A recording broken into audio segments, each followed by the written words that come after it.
La lecture est une richesse et c'est ce trésor que nous vous offrons à travers cette émission Carrefour du Livre qui se fait le grand plaisir de recevoir des écrivains pour échanger autour de leurs ouvrages. Celui que nous recevons aujourd'hui est le président de l'Association des écrivains de Côte d'Ivoire. De père instituteur, toute son enfance a été pétrie de littérature. Il est actuellement chargé d'études à la direction de la vie scolaire au ministère de l'Éducation nationale de Côte d'Ivoire. Nous avons la grande joie de recevoir le président Maker Ety, c'est lui notre invité. Bonjour président. Bonjour cher frère. Merci d'avoir accepté notre invitation. Quel honneur pour nous de vous avoir parmi nous. Partagez. Alors avec vous, nous allons essayer de découvrir votre roman, La Geste de Briquet, qui est une épopée.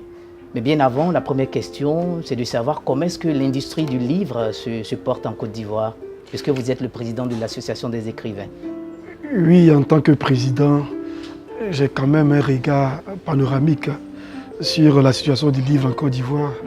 Le livre se porte relativement bien. Je dis relativement parce que la santé du livre n'est pas encore comme on l'aurait voulu. Je note seulement que nous vivons une situation paradoxale. On dit souvent que les Ivoiriens ne lisent pas beaucoup. Pourtant, nous constatons un boom au niveau de l'édition. Nous constatons aussi que les écrivains écrivent de plus en plus. De 2 maisons d'édition, nous sommes aujourd'hui à plus d'une 50aine et le nombre d'écrivains croît d'une façon vertigineuse. Nous tendons vers peut-être 700 écrivains aujourd'hui. Donc en gros, je pense que cette industrie est florissante. Très bien, tout va bien, on va dire. On ne peut pas dire que tout va bien. Tout ne va jamais bien, totalement. Il y a des failles. Le livre n'est pas encore un produit de grande consommation, comme la musique. Donc, ce qui se passe, nous sommes satisfaits, mais nous ne sommes pas entièrement, totalement satisfaits. Alors, revenons maintenant à cet ouvrage qui nous intéresse pour cet entretien, La Geste de Briquet, qui est votre 5e ouvrage dans ce panier de 8 de votre collection que vous avez, La Geste de Briquet. Une très belle histoire. Nous souhaitons que vous nous la racontiez, cette histoire, La Geste de Briquet. De quoi parle-t-elle? La Geste de Briquet est une épopée qui se présente sous forme d'un récit écrit en vers.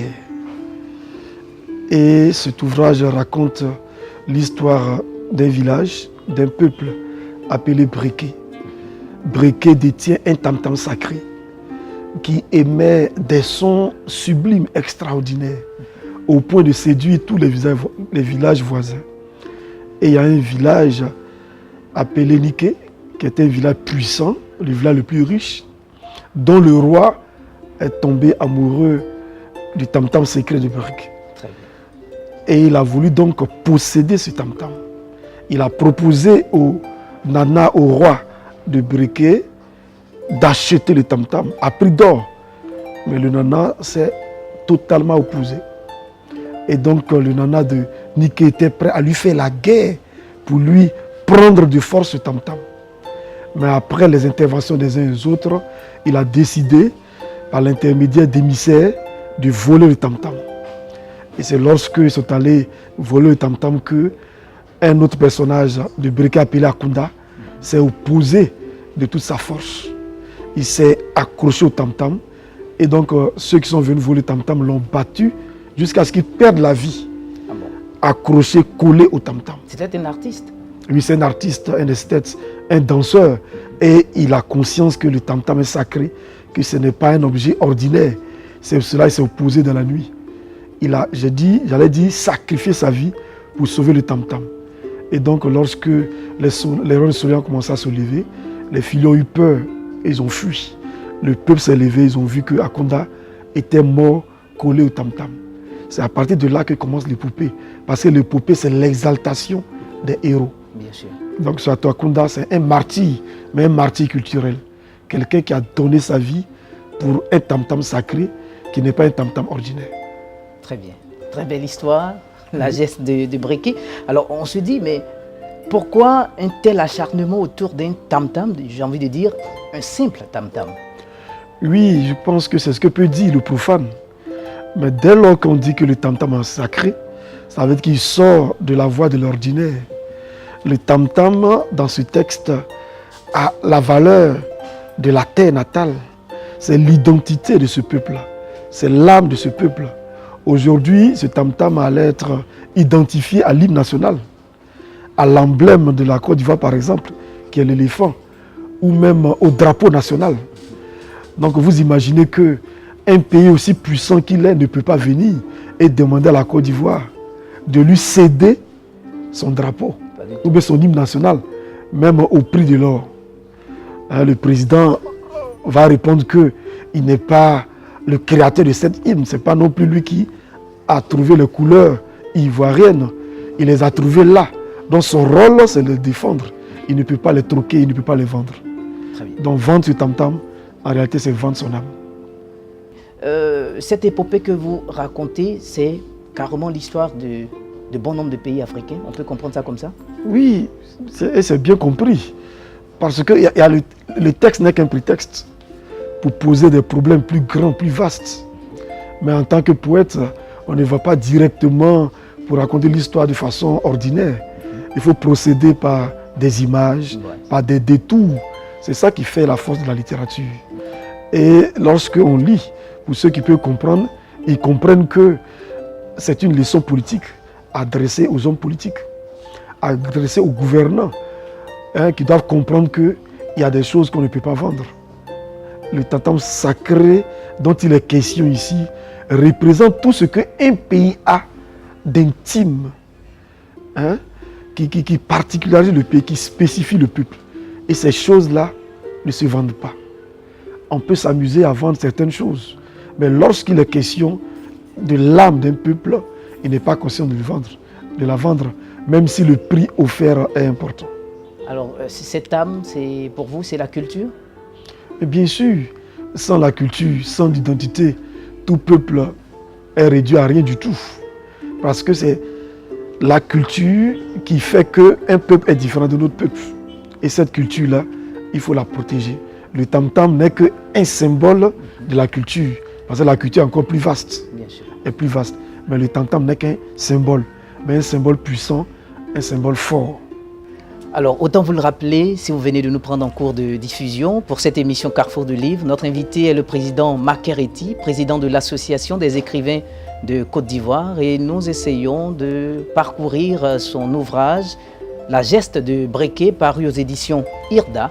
Aux éditions IRDA, c'était en 2016 que l'ouvrage est paru, donc aux éditions IRDA. Alors, président Makeretti, est-ce que déjà vous pouvez nous faire écouter un morceau de on va dire, de ce solfège envoûtant, La geste de Breké? Oui, avec plaisir. On aurait bien voulu vous accompagner avec un tambour. Oui, un tambour, un balafon, ou même une kora. D'accord. Parce que c'est une épopée.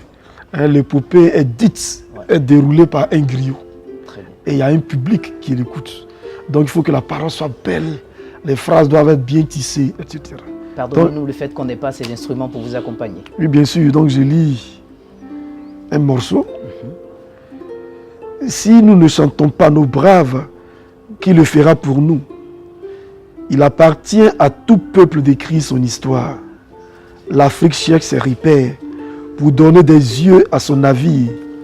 L'Afrique questionne ses héros qui ont illuminé d'une bûche enflammé le chemin de l'avenir. Et Adimanga, passe-moi la langue sirène pour dérouler le ruban de cette histoire sans trébucher. L'épopée est fertile et pleine, car elle révèle la grandeur des hommes qui, par leurs gestes, ont marqué l'histoire. Je ne parle pas seulement d'un mémorable geste, je parle d'une geste inoubliable. Je vous dirai Breké, avant que ma voix ne s'éteigne au fond de l'abîme. J'ensemencerai Breké, le sublime duo syllabique dans la mémoire. Pour se couvrir de splendeur, ma parole se parera de Kita et d'Adingra sur le chemin de son périple. Elle se badigeonnera de kaolins immaculés. Breké mérite que les mots s'endimanchent. Remuez le chasse-mouche de mon ancêtre, frappez le tambour hiérarchique et suivez-moi dans cette chevauchée verbale.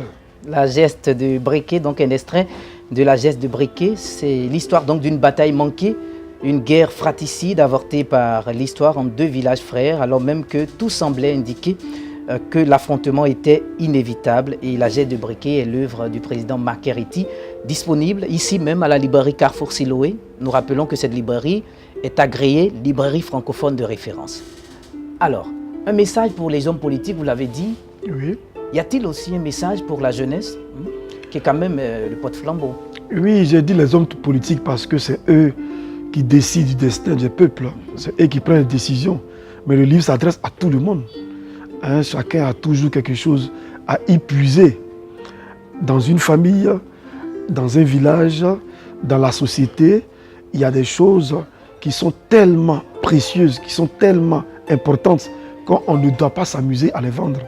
Lorsque dans une famille, les grands-parents, par exemple, vous laissent un morceau d'or et on vous dit que ce morceau d'or appartient à la famille. Donc, il n'est pas à vendre. Il n'est pas à vendre. Et c'est la même chose pour un pays. C'est la même chose pour un individu. Nous avons nos dignités. On a beau être pauvre, on a beau ne rien avoir, mais on a la dignité et la dignité ne se vend pas. Je ne sais pas si je me fais comprendre. Ouais. Lorsque quelqu'un veut vous donner un billet de banque, bon, si vous tend le billet avec respect, comme vous n'en avez pas, vous prenez. Ouais. Mais si j'ai le billet, il piétine, en fait, il veut vous humilier. Malgré votre faim, il arrive que vous braquez. Et vous disiez que non, c'est bon, gardez votre billet.